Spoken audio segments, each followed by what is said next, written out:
फिर कांग्रेस पार्टी कहती है कि नहीं ओवैसी आएगा तो वोट काटेगा। अरे भाई साहब, वोट काटना मेरा काम है। इनके गोवा में इनके 8 विधायक आज कांग्रेस को छोड़कर भाजपा में चले गए। क्या वो हमसे फोन से बात करके, क्या मैंने उनको गुलाब जामुन खिलाया फोन के ऊपर? मध्य प्रदेश में कांग्रेस के 18 विधायक भाग गए। सरकार कांग्रेस की थी, भाजपा की आ गई। क्या तुम मिले हुए थे बीजेपी से?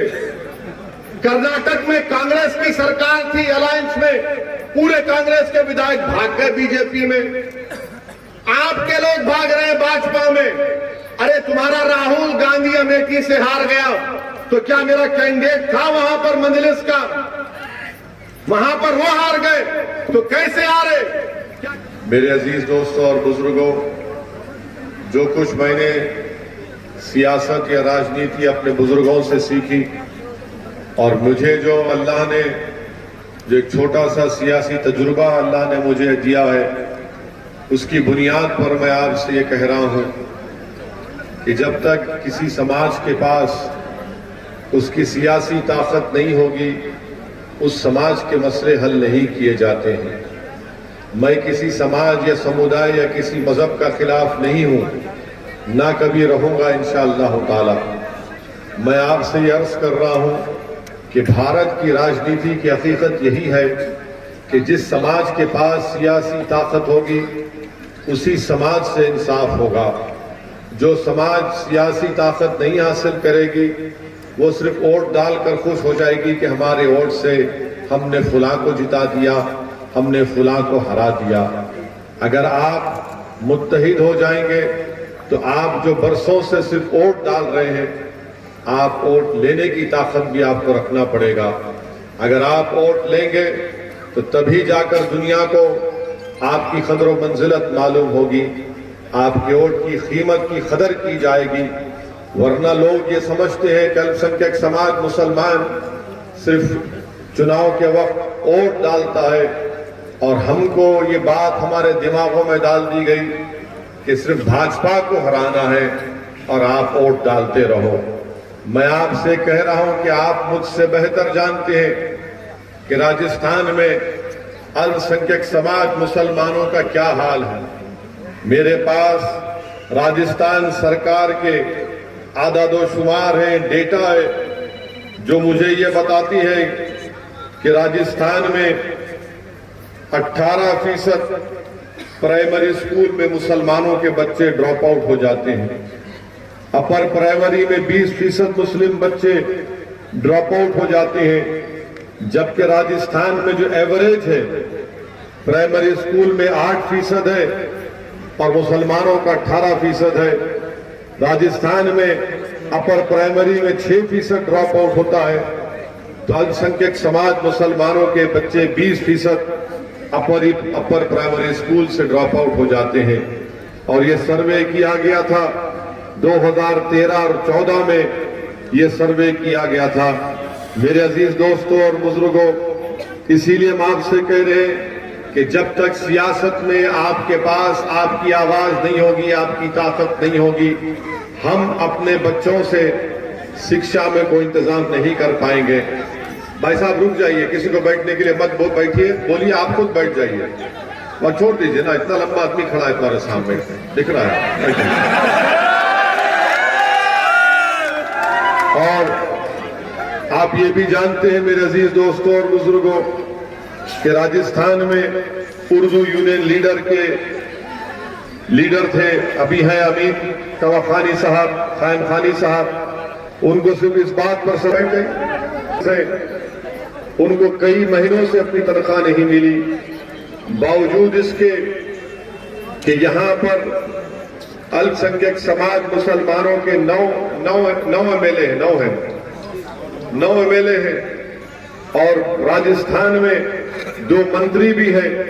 मगर मैं आज के इस जलसे से सलाम करता हूं हमारे जाट भाइयों के इत्तेहाद को, हमारे जाट भाइयों के सियासी शऊर को, कि वो 9% है, मगर राजस्थान की विधानसभा में उनके 37 एमएलए जीत कर जाते हैं।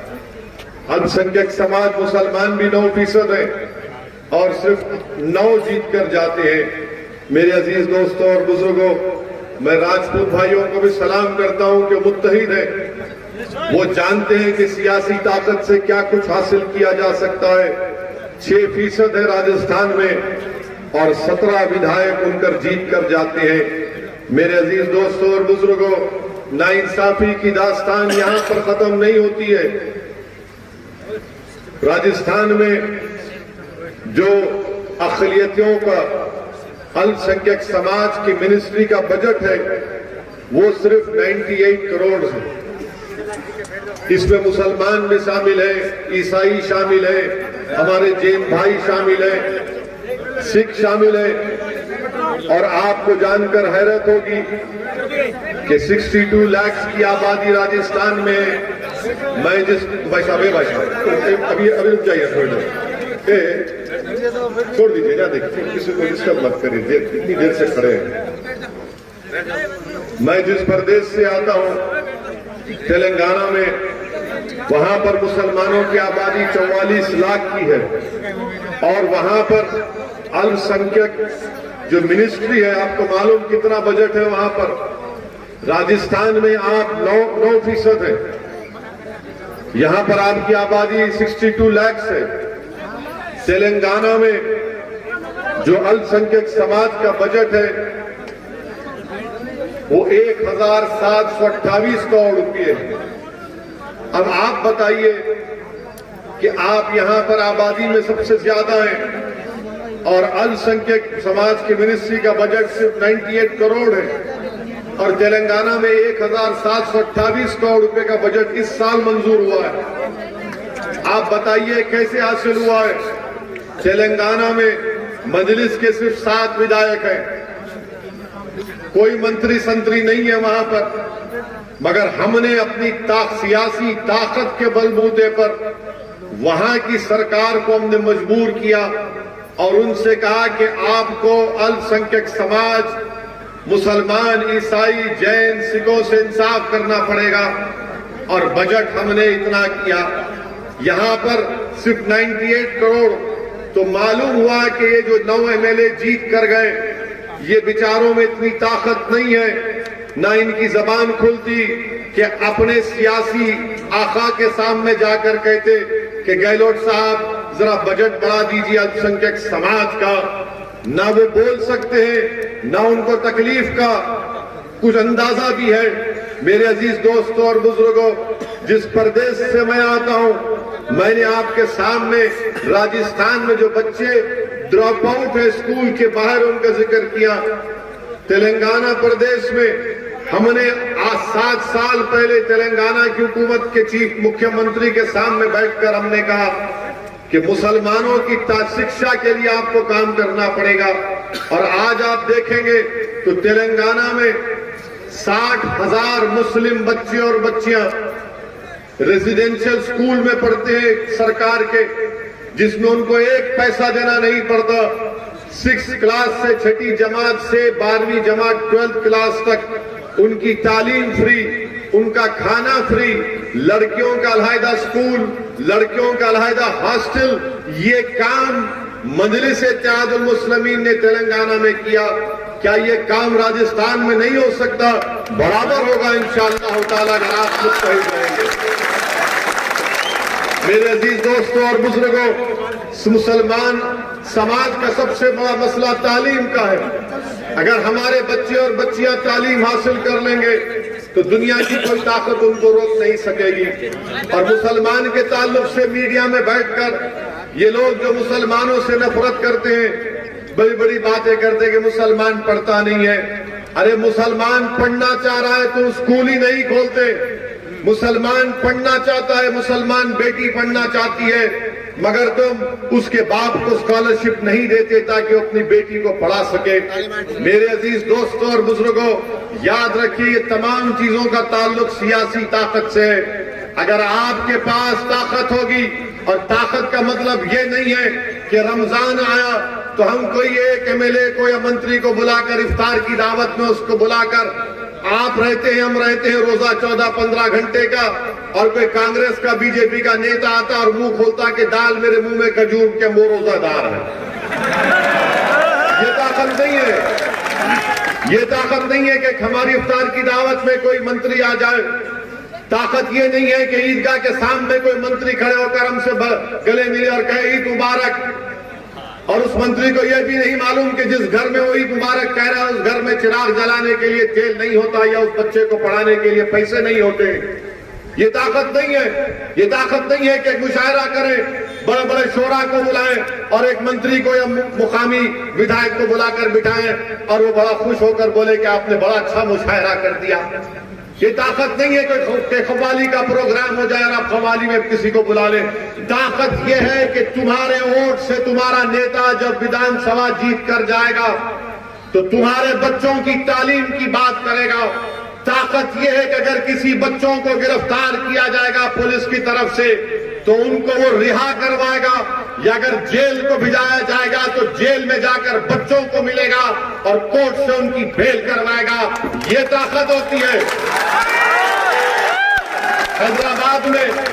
हैदराबाद में आज से चंद दिन पहले एक बीजेपी का विधायक ने रसूलुल्लाह सल्लल्लाहु अलैहि वसल्लम के शान में अनाप शनाप बकने की कोशिश की।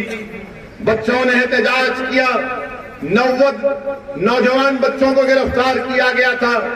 आप फोन कर उनसे पूछिए, 1.5 घंटे के अंदर उन तमाम बच्चों को मैंने अपने अपने घरों को उनको हमने छुड़ाकर घरों को भिजाया वापस।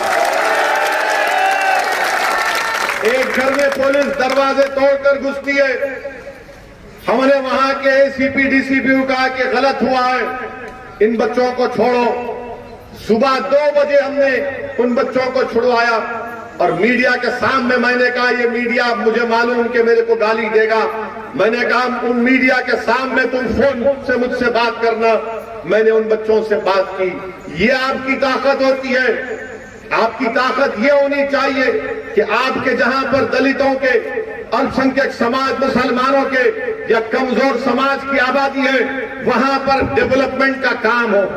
ताकत ये कि मैं भी एक हैदराबाद का सांसद हूं। मेरी एक विधानसभा में 7 विधानसभा पर हैदराबाद की पार्लियामेंट की सीट बनती है।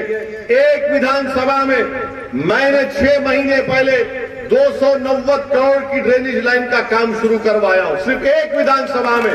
नहीं तालियां मारने के लिए नहीं कह रहा हूं, आपको सोचने के लिए, आपको पैगाम दे रहा हूं कि ताकत इसको बोलते हैं। ताकत ये नहीं है कि कोई दौलतमंद है तो ताकत उसके पास नहीं है। ताकत ये है कि एक समाज के पास ताकत आनी चाहिए, और उस समाज के पास ताकत कब आएगी? जब आपके पास एक सियासी शऊर बेदार होगा। जिस तरह हमारे जाट भाइयों ने, हमारे गुज्जर भाइयों ने, राजपूत भाइयों ने एक ताकत का मजा चख लिया, आज उस समाज को कोई उंगली उठाकर कुछ नहीं कर सकता। मैं उनकी ताकत को सलाम करता हूं। मैं आपसे अपील करने आया हूं कि आप इस चीजों को समझिए। बताइए, राजस्थान में मुसलमान सबसे गरीब है समाजी तौर पर, तालीमी तौर पर। तो राजस्थान में जो मुसलमानों की बरादरियां हैं उनको क्यों नहीं रिजर्वेशन दिया जाता? क्यों नहीं रिजर्वेशन दिया जाता उनको?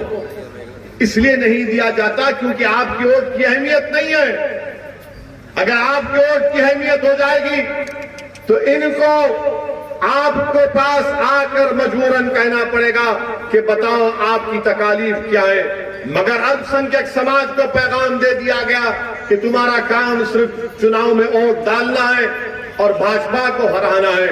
यकीनन भाजपा को हराइए, यकीनन नरेंद्र मोदी के खिलाफ खड़े हो जाइए, मगर याद रखिए, मगर याद रखिए इस बात को, आप उनके खिलाफ वोट तो दे रहे हैं मगर आप ताकतवर नहीं हो रहे हैं। जिसको आप वोट डालकर मुख्यमंत्री बनाते हैं, जिसको आप वोट डालकर अपना विधायक बनाते हैं, वो ताकतवर हो रहा है, आप कमजोर से कमजोर होते जा रहे हैं। मैं यकीनन बीजेपी के खिलाफ और बीजेपी के खिलाफ रहूंगा जब तक अल्लाह मुझे जिंदा रखेगा। मैं आरएसएस की आइडियोलॉजी के खिलाफ और रहूंगा, मगर मैं उन लोगों के भी खिलाफ हूं जो भाजपा का डर मुसलमानों को दिलाकर वोट हासिल करते हैं। अरे तुम राजपूतों के सामने जाकर क्यों नहीं कहते कि भाजपा के डर से वोट दो हमको? तुम जाटों के सामने जाकर क्यों नहीं कहते कि भाजपा के डर से हमको वोट दो? तुम हमको आकर क्यों कहते हो कि इनसे डर कर वोट दो? क्योंकि वहां बोलेंगे तो जाट बोलेगा, राजपूत बोलेगा हम किसी के बाप से नहीं डरते। मुसलमान को बोलेंगे तो मुसलमान सोचेगा यार बात तो सच है, मोदी है, भाजपा है। अरे याद रखिए, डरना अगर है तो सिर्फ अल्लाह से। और याद रखो मेरी इस बात को, बीजेपी को हराने की जिम्मेदारी सिर्फ राजस्थान के मुसलमानों की नहीं है। 36 बरादरियां हैं तो सब बरादरी की जिम्मेदारी होनी चाहिए कि भाजपा को हराया जाए। मगर होता क्या है कि दलित और मुसलमान से कह दिया जाता है कि भाई बीजेपी है। अरे क्या कोई बीजेपी शेर है हम डर के भाग जाएंगे? अरे बीजेपी एक सियासी पार्टी, हम ठहर कर मुकाबला हम करेंगे, मुकाबला करते हैं और करते रहेंगे। मगर इसका ये तो मतलब नहीं है कि मैं मर जाऊं, अपनी नस्लों को तबाह कर दूं और मेरी खबर के ऊपर तुम अपने ताकत के महल तामीर करते रहो। कितना कांग्रेस को आपने वोट दिया, कितना गांधी परिवार को आपने वोट दिया, कितने मुख्यमंत्री आपने बना दिए? बताओ आपको क्या हासिल हुआ सिवाय इफ्तार की दावत के, ईद मिलाद की दावत के, मुशायरे के? कुछ नहीं मिला हमको। कैरोली में फसाद हुआ, मुख्यमंत्री वहां पर नहीं जा सके, वहां पर नहीं जा सके। आए दिन कुछ ना कुछ होते रहता है। मैं अभी हमारे सिंधी मुसलमान भाइयों से बात कर रहा था और इंशाअल्लाह अल्लाह ने चाहा तो 1 दिसंबर को जाऊंगा उनके पास। वो मुझसे कह रहे थे कि उनका कारोबार है, मवेशी है, गाय भैंस बकरी पालते हैं। जब कभी सामान ले जाते हैं, ये तमाम जानवर लेकर जाते हैं, तो रात में या किसी मुकाम पर संघ परिवार के लोग इनको रोककर मारते हैं, पीटते हैं। कोई पूछने वाला नहीं है। वो मुझे बता रहे थे कि हाईवे उनके इलाके से निकाली गई है, भारतमाला उसका नाम है, भारतमाला उसका नाम है। केंद्र सरकार कह रही है कि पर स्क्वायर फीट कीमत उनको मिलनी चाहिए 256 रुपये। और राजस्थान की कांग्रेस सरकार क्या दे रही है मालूम आपको? 2.60 रुपये। 256 रुपये केंद्र सरकार ने रेट लगाया और ये लोग 2.60 दे रहे हैं और बुलडोजर लगाकर उनके घर को भी तोड़ दिया। मेरे अजीज दोस्तों और बुजुर्गों, मायूस होने के लिए नहीं कह रहा हूं, ये नाइंसाफी की दास्तानें आपके सामने रख रहा हूं ताकि आपको उठकर एक अच्छा फैसला लेना है। यकीनन हराएंगे हम बीजेपी को। क्या हम तेलंगाना में बीजेपी को नहीं हरा रहे? मेरी पार्लियामेंट कॉन्स्टिट्यूंसी में अमित शाह 2 घंटे तक फिरे। उत्तर प्रदेश से बाबा को लेकर आए, वो 4 घंटे फिरे। किसी और को लेकर आए, किसी और को लेकर आए, वो भी फिरा। हमने कहा फिरो, तफरी करो। 4 मीनार की जितनी बुलंदी है इंशाअल्लाह ताला इतनी मोहब्बत अल्लाह ने हैदराबाद के वाम में मंजलिस की डाली है। इनको कुछ नहीं कर सके वहां पर, मगर हम काम भी करते हैं। ऐसा नहीं है कि सिर्फ भाषण दे के भाग जाते हैं, काम भी करते हैं। वो मिजाज आपको यहां पर पैदा करना पड़ेगा। इसीलिए हमने एक समाज सेवक जमील को हमारी पार्टी का कन्वीनर बनाया है। मेरी आपसे दबन गुजारिश है कि आप इस ताल्लुक से सोचिए, अच्छा फैसला करिए।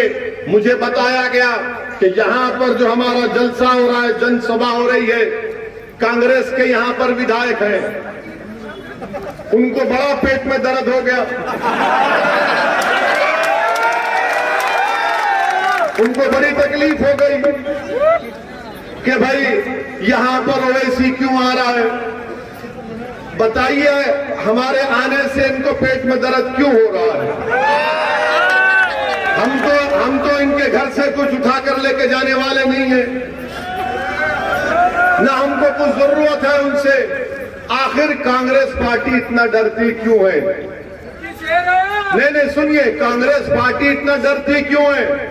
डरती इसलिए है कि 2019 जुलाई में अमित शाह ने एक कानून में तरमीम की दहशतगर्दी की, जिसको अनलॉफुल एक्टिविटीज प्रिवेंशन एक्ट कहा जाता है।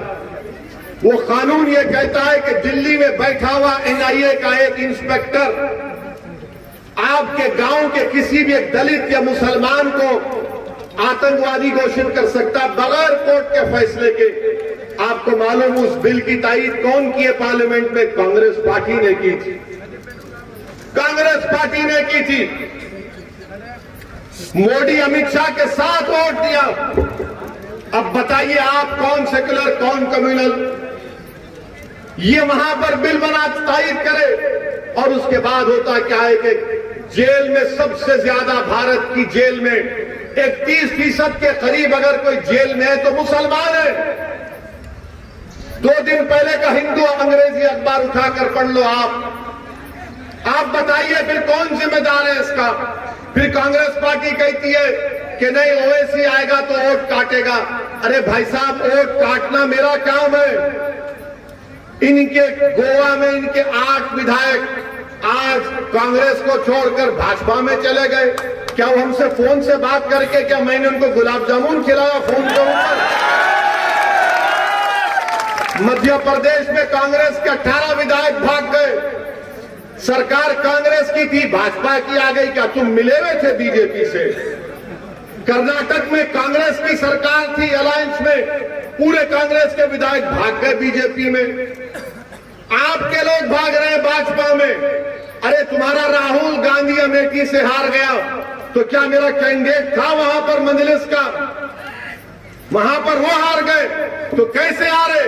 क्या राहुल गांधी ने कहा कि अमेठी के हिंदुओं ने मुझे वोट नहीं दिया इसलिए मैं हार गया? नहीं बोलेगा वो। मगर जब अल्पसंख्यक समाज और दलितों के पास आएंगे तो हमको डराने की बात करते हैं। क्यों डराते हैं? क्या हम उनके गुलाम हैं? क्या हम डरने वाले हैं इनसे? अरे तुम भाजपा को नहीं रोक पा रहे हो। कांग्रेस की वजह से नरेंद्र मोदी इस देश के 2 मर्तबा प्रधानमंत्री बन गए। मुसलमानों की वजह से नरेंद्र मोदी प्रधानमंत्री नहीं बने। अगर मैं हाथ उठाकर आपसे पूछूंगा कि क्या आपने कभी भाजपा को वोट दिया? कितनों ने भाजपा को वोट नहीं दिया? हाथ उठाओ।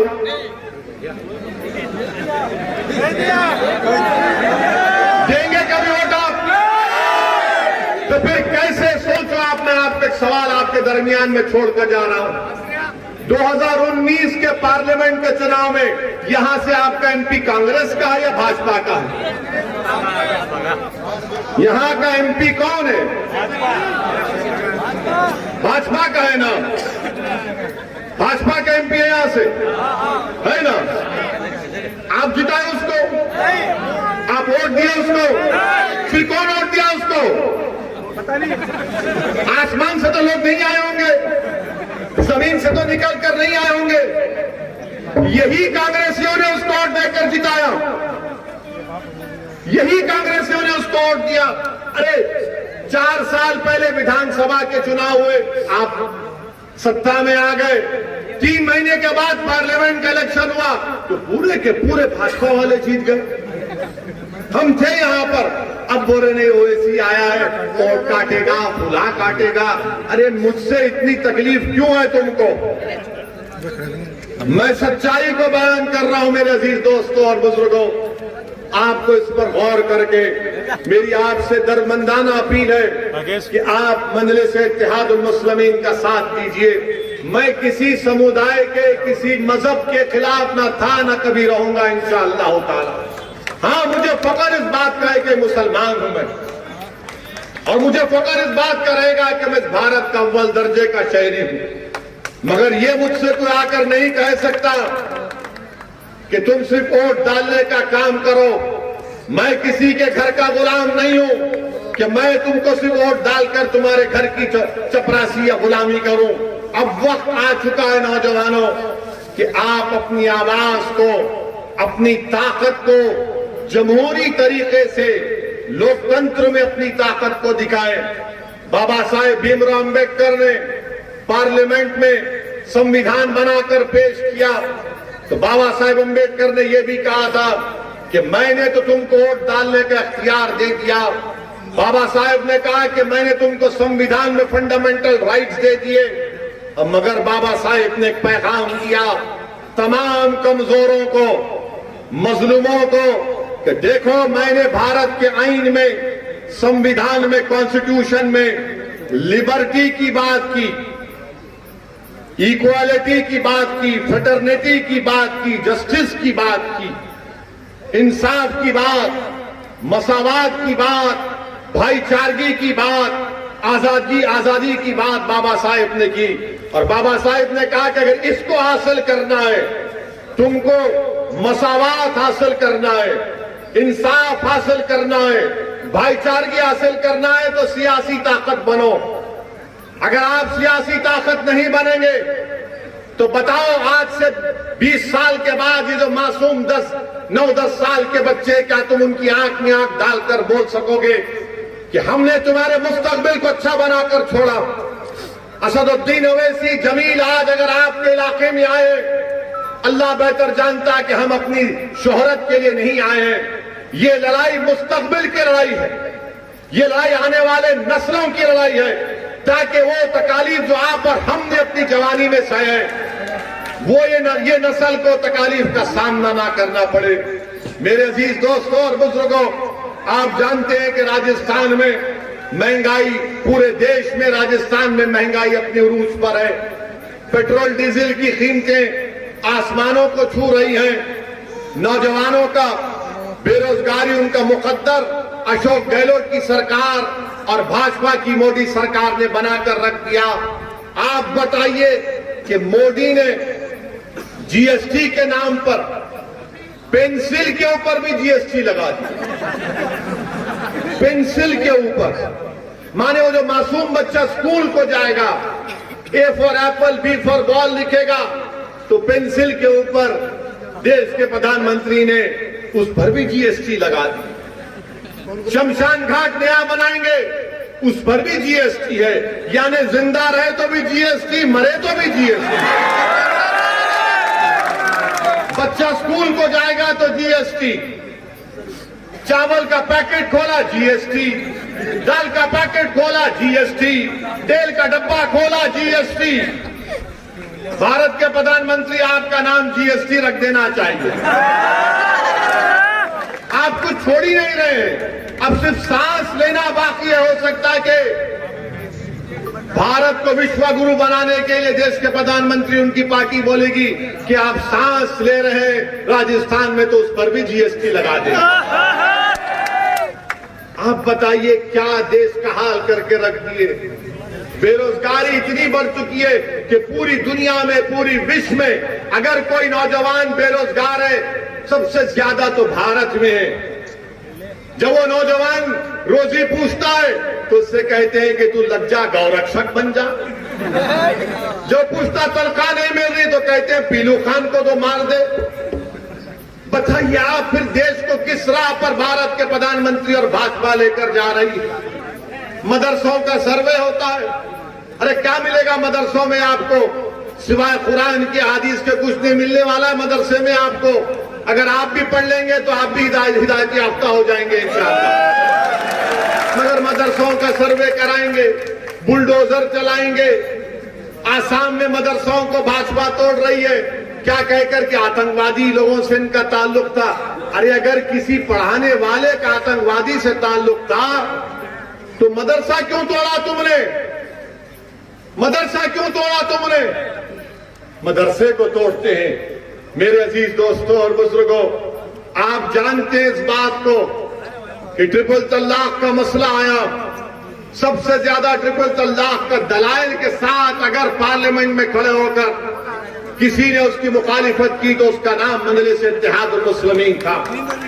क्या ये कांग्रेस और ये सब लोग कुछ बोले? कुछ नहीं बोल सकते। इनको मालूम कि इनकी जरूरत नहीं है, सब मसले मसाइल पर बोलना इनका काम नहीं है। और आज देखते हैं कि कांग्रेस पार्टी में तो माशाल्लाह सर्कस बना हुआ है। राजस्थान में कांग्रेस पार्टी सर्कस का मंजर पेश कर रही है। मुख्यमंत्री का एक मंत्री कहता है कि राजस्थान में सिर्फ ना 2 नारे लग सकते हैं, कि एक राजीव गांधी हमारे और अशोक गहलोत डैश डैश है। क्या बात है, अशोक गहलोत मुर्दाबाद बोलना क्या गुनाह होगा? अरे जब हम खड़े होकर नरेंद्र मोदी मुर्दाबाद बोल सकते तो अशोक गहलोत मुर्दाबाद भी बोलेंगे। क्या करना है करके दिखाओ तुम। मैं बोला हूं, दिखाओ क्या करोगे तुम। इनके कांग्रेस के जनसभा में चप्पल जूते फेंके जा रहे हैं। हमारी जनसभा नहीं हो सकती मगर तुम्हारी जनसभा में चप्पल जूते फेंके जाएंगे। कोई इनका मंत्री कहता है कि जब मेरा एक दिन आएगा मैं उसको सबको खत्म कर दूंगा। तो ये कांग्रेस पार्टी में माशाल्लाह दबाकर अंदरूनी कुश्ती चल रही है। बीजेपी में भी चल रहा है मामला दबा के। महारानी कह रही कि मैं मुख्यमंत्री बनूंगी, अमित शाह उनको देखते भी नहीं है पलट के। अब हमारे आज के भाषण के बाद तो भाजपा कांग्रेसी बैठकर बोलेंगे कि बेटा आज चाय पी लेंगे, दोनों चाय पीकर बोलेंगे कि इसको कैसा रोकेंगे अब, क्योंकि अंदर की बातें जनता के सामने रख दे रहा है हमारी। मेरे अजीज दोस्तों और बुजुर्गों, आप देखेंगे कि अभी आप टीवी पर आया कि मोदी जी ने चीता लाया है भारत में। माने चीता लाया है, उसको छोड़ेंगे भारत में। अरे भाई साहब, मोदी जी से जब चीन के बारे में पूछा जाएगा तो चीता की ज्यादा रफ्तार में मोदी जी भाग जाएंगे। जब मोदी जी से पूछा जाएगा देश के युवाओं की नौकरी कहां गई, मोदी जी चीता को भी पीछे छोड़ देंगे। कि हमारी जमीन पर चीन की फौज कब्जा करके बैठी है। 50,000 हमारी फौज चीन की फौज में आंखों में आंखें डाल रही है डेप्सांग और डेमचाक में, मगर वहां पर कोई बात ही नहीं करेंगे। अरे भाजपा वालों, ये कैसा तुम्हारा राष्ट्रवाद है कि तुम चीन का नाम लेने से डरते हो और हम दिख जाते हैं ये जिम्मेदार है, ये जिम्मेदार है। चीन जिम्मेदार नहीं है, मगर चीन के बारे में कुछ नहीं कह रहे। और हो सकता है कि देश के प्रधानमंत्री अब समरखंड जा रहे हैं। एससीओ के समय में हो सकता है कि शी जिनपिंग से गले भी मिल रहे। क्या फर्क पड़ता है? मगर मेरे अजीज दोस्तों और बुजुर्गों, मेरी आपसे अदबन गुजारिश है कि आप एक सियासी ताकत बनकर उभरिए। जब तक आप अपने वोट हासिल नहीं करेंगे, और मैं आपसे वादा कर रहा हूं कि अगर आप मुत्तहिद हो जाएंगे तो 36 बरादरी के लोग भी आपके साथ आ जाएंगे। मगर आप मुत्तहिद होना ये शर्त अव्वल है। अगर आप मुत्तहिद हो जाएंगे, हमारे दलित भाई हमारे साथ खड़े होंगे। आप बताइए कि कौन सी दुनिया में भारत है? मेघवाल नामी एक बच्चा जालोर का स्कूल में पानी पीता है तो पानी पीने के नाम पर उस मेघवाल बच्चे की जान ले ली जाती है। हम 2022 में, हम 1822 में नहीं है। इस मौजूदा दौर में एक दलित बच्चे को सिर्फ पानी के बर्तन को हाथ लगाने पर उसकी जान ले ली जाती है। मैं हमारे दलित भाइयों से भी अपील कर रहा हूं कि आप हमारे साथ आइए, आप हमारा साथ दीजिए। और मैं हमारे दलित भाइयों से कह रहा हूं कि आप, मेरे अजीज दोस्तों और बुजुर्गों, यही चंद गुजारिशात मुझे आप तक कहना था। मैं शुक्रगुजार हूं कि आप लोग यहां पर आए, इतनी रात गए, आप यहां पर ठहरे रहे। और मैं आपसे वादा कर रहा हूं कि इंशाअल्लाह ताला मैं पहली मर्तबा यहां पर आया हूं। अल्लाह ने चाहा तो बार मैं आपके दरमियान में आता रहूंगा।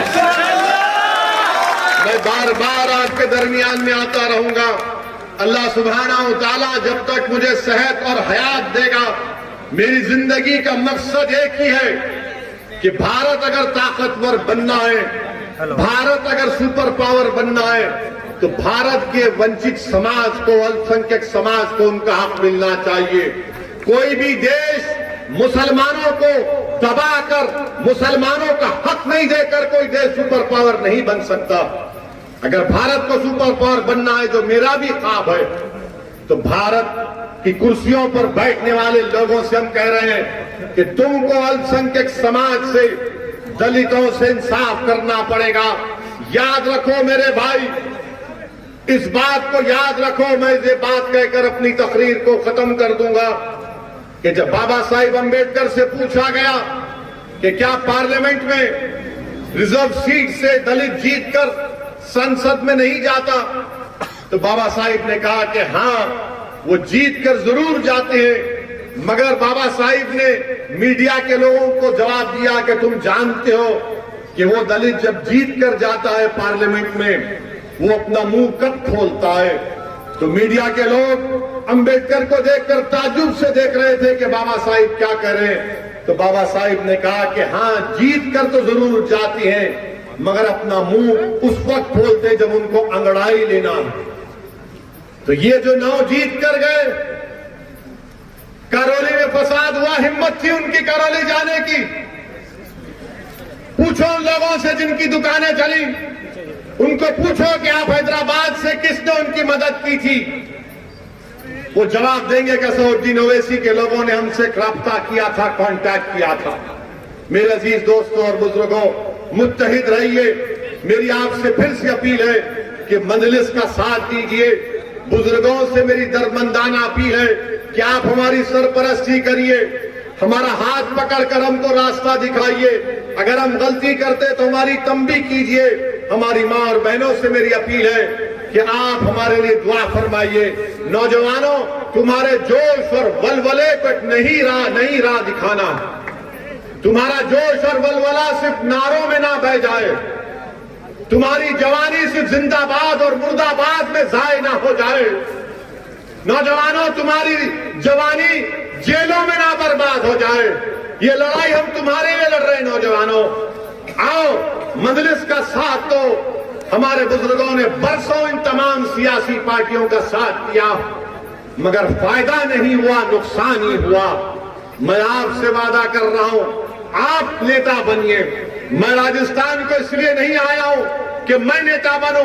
मेरी ख्वाहिश ये कि नजफगढ़ से मुझसे बेहतर, लाखों बार बेहतर आपके दरमियान से कोई एक नेता और लीडर बन जाए जो मुझसे ज्यादा मुत्तकी और परहेजगार हो, मुझसे ज्यादा अल्लाह से खौफ रखने वाला हो, जो आपकी जबान, अपनी जबान से आपकी तकालीफ की तर्जुमानी कर सकेगा।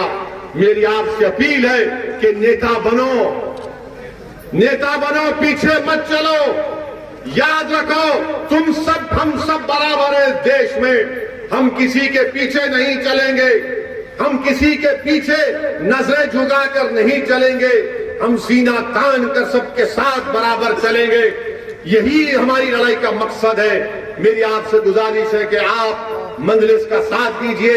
आप तमाम का फिर से शुक्रिया अदा करता हूं। वाखिर दावान अल्हम्दुलिल्लाहि रब्बिल आलमीन।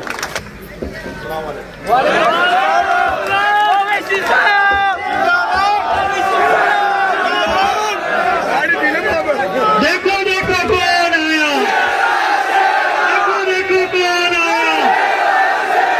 असदुद्दीन ओवैसी, बैरिस्टर असदुद्दीन ओवैसी, सदर असदुद्दीन ओवैसी।